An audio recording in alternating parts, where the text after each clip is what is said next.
Debat akan saya mulai dari hitungan 3, 2, 1. Dewan juri yang terhormat, mari kita lihat sejak kecil anak-anak itu sudah didorong untuk fokus ke bidang STEM, seolah itu satu-satunya jalan untuk menuju kesuksesan, sedangkan humaniora dan filsafat itu sering dianggap sebagai hobi atau tambahan yang sangat enggak penting. Misalnya, di sekolah itu anak-anak digalakkan, dipaksa untuk ikut lomba coding, olimpiade matematika atau kursus robotik, tapi diskusi tentang etika publik atau filsafat moral itu seringkali dilewatkan, yang akhirnya akan muncul persepsi bahwa sukses itu identik dengan kemampuan menghitung saja, bukan kemampuan untuk memahami manusia ataupun moral. Tapi pahami ini itu bukan sekedar bias persepsi saja, namun di status quo itu sudah menunjukkan dampaknya secara jelas, di mana banyak kebijakan publik, proyek infrastruktur misalnya, itu sering dijalankan tanpa pertimbangan moral atau sosial yang mendalam, sehingga humaniora atau filsafat ini yang seharusnya menjadi penyeimbang justru sering tersingkir.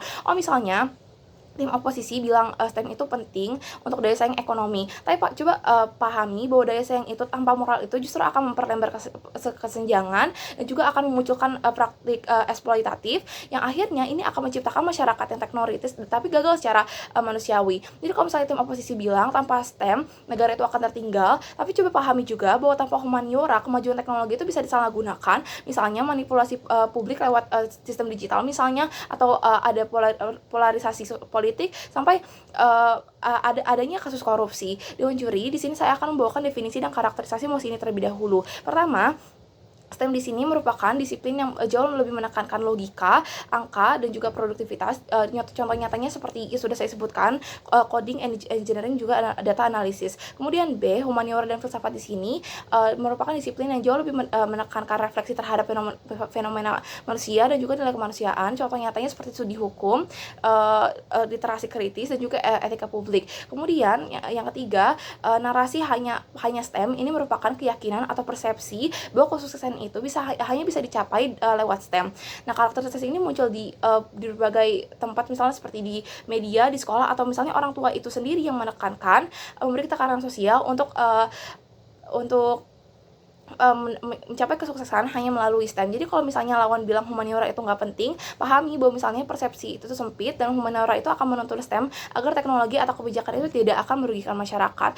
Saya akan membawakan argumen yang pertama. Di ujung yang terhormat, narasi hanya STEM ini secara fundamental akan menyempitkan definisi dari kesuksesan manusia, di mana ini hanya akan menilai dari bidang ekonominya saja. Jadi misalnya coba kita perhatikan kasus korupsi proyek di mana STEM ini bisa mendesain sistem digital atau aplikasi e-budgeting misalnya, tapi tanpa humaniora, tidak pertimbangan transparansi dan juga keadilan sosial, ini akan jauh lebih sering untuk diabaikan. Di status quo sudah terjadi secara nyata, di mana proyek digital itu pemerintah kadang sering disalahgunakan karena sistem teknisnya itu dibuat untuk efisiensi bukan moral.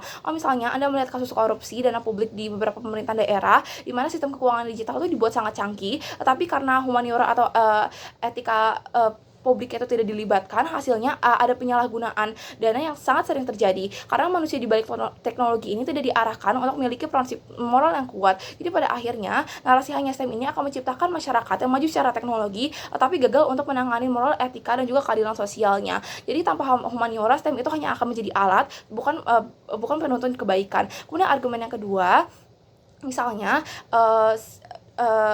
di status quo, narasi hanya STEM ini hanya akan menciptakan ketidakadilan yang sangat nyata. Misalnya sistem layanan publik digital atau e-government, di mana fokus STEM itu pada efisiensi membuat desain layanan yang kadang tidak inklusif, di mana warga miskin atau kelompok minoritas misalnya mereka sering terpinggirkan karena sistem ini tidak mempertimbangkan konteks sosial, di mana humaniora itu seharusnya memberi perspektif sosial agar teknologi itu tidak akan merugikan masyarakat. Di status quo sudah terjadi secara nyata, di mana banyak beberapa aplikasi publik yang gagal menjangkau masyarakat yang kurang mampu, padahal secara teknis itu sudah sangat sempurna.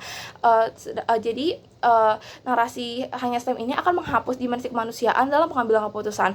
Misalnya Anda melihat kasus transportasi publik berbasis aplikasi misalnya, STEM itu bisa membuat atau ya bisa bikin algoritma rute tercepat, tapi humaniora akan menilai akses adil untuk semua warga. Jadi tanpa itu kelompok itu akan beberapa kelompok akan dirugikan. Jadi pada akhirnya narasi STEM only ini akan merugikan berbagai sektor, yang akan membuat masyarakat tuh rentan, kemudian budaya berpikir kritis akan terpinggirkan, dan moral publik juga akan terkikis. Kemudian argumentasi yang ketiga, jika tren ini terus berlanjut, maka kita akan punya masyarakat yang maju secara teknologi, tetapi mereka akan kehilangan arah moral dan juga sosialnya. Misalnya, kita dapat melihat potensi industri AI atau layanan publik otomatis misalnya, di mana STEM itu bisa membangun sistemnya sangat canggih, tetapi humaniora itulah yang akan menentukan apakah sistem itu adil, etis, dan juga inklusif. Dan status quo ini sudah menunjukkan banyak layanan digital yang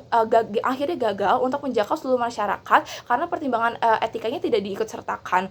Misalnya Anda bayangkan ada proyek publik AI yang bisa mengatur distribusi bantuan sosial, namun tanpa humaniora, algoritma ini akan menjadi diskriminatif terhadap beberapa kelompok tertentu karena STEM itu bisa membuat apa yang bisa dilakukan, tetapi humaniora itu akan menuntun Anda untuk apa yang seharusnya dilakukan. Jadi kalau misalnya ini terus-terus dibiarkan, kita akan memiliki masyarakat yang cepat dan juga efisien, tapi mereka akan kehilangan empatinya, akan kehilangan moralnya, dan ini tuh sudah menjadi resikonya sangat nyata, bukan hanya sekadar opini saja. Jadi kalau misalnya tim oposisi bilang STEM itu penting untuk daya saing ekonomi, itu benar. Namun pahami daya saing tanpa moral itu akan justru memperlebar kesenjangan, dan ini akan menjadi jauh eksploitatif. Dimana misalnya seperti proyek publik efisien, tetapi pekerja informalnya sangat dirugikan. Atau B, tanpa oposisi akan bilang tanpa STEM negara itu akan tertinggal. Coba sekali lagi pahami bahwa tanpa humaniora, kemajuan teknologi ini bisa sangat disalahgunakan untuk manipulasi publik, untuk polarisasi manusia, dan juga kerusakan budaya.